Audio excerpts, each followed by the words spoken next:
Well, Kaylee, Jeff, they say they tried to sound the alarm and it fell on deaf ears. I spoke to a classmate of Keimani's who says she tried to tell a teacher, and I spoke to a teacher who says she tried to tell CSB.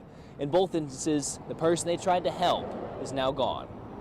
She came to school with bruises on her arms. That's 7th grader Keimani Fisher, a classmate of Keimani's from her most recent school, Spring Elementary. Fisher says she would often see Keimani come into class with visible markings, so she and other students decided to say something to a teacher. And she said she would deal with it, but I don't think nothing happened. TPS representatives say they have no records of abuse against Keimani to either CSB or TPD. But it's also not the first time someone has raised concerns about what was going on inside Latigue's home.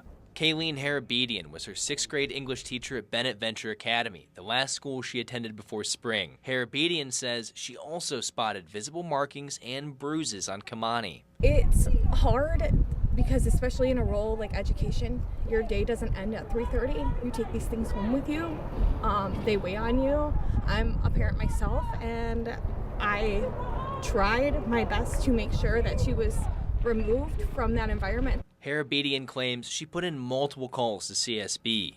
Keimani's grandmother and legal guardian Dorothy Latigue says they did come knocking on her door, but she denies there was any abuse in the home.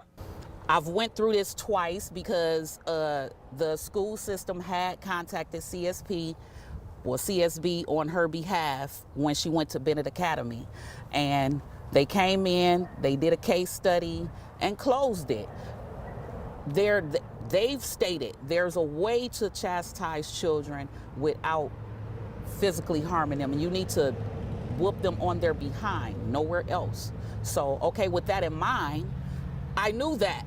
It's important to note Dorothy Latigue is currently not charged with any crime, and Keimani was allowed to continue living with her following the alleged CSB check-in. It just fell on deaf ears, and I think that had she been investigated more, this was looked more into, she would 100% be alive today. Wednesday morning, a new piece of graffiti has been sprayed on the burned-out home where Keimani's body was found. CSB, where's your accountability? A question city council members like Susanna McPherson are asking now as well. I want to hear from CSB. We all do. What happened? What was the missing link? Where was the disconnect? We reached out to Lucas County Children's Services to see if they had any reports of abuse against Keimani. They tell us that any reports they might have would be protected by Ohio privacy laws and would not be fit for public reporting. However, they tell us they're planning on holding a press conference Friday morning so they can clear the air. Reporting in East Toledo, I'm Michael Sanon for WTOL 11.